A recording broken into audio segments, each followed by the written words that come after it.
Hi everyone, in front of me I've got HUAWEI Enjoy 60X, and let me share with you how to allow unknown sources on this device. So first of all, we have to enter the settings, and then let's scroll to find security.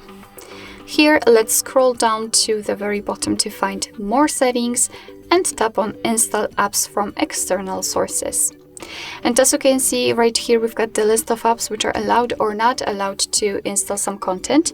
And of course, you can change it. So you can allow, for example, the browser to install something, simply tap on it and tap on the switcher. And after getting back, you can see that the browser is right now allowed to install something. However, be aware because some third-party apps aren't verified by the developer, so you may put your data and actually whole device at risk. So remember about that.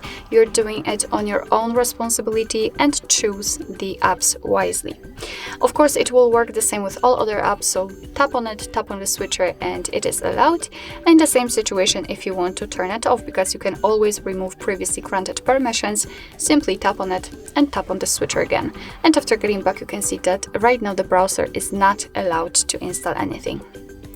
Alright, so that'll be all. Thank you so much for watching. I hope that this video was helpful, and if it was, please hit the subscribe button and leave the thumbs up.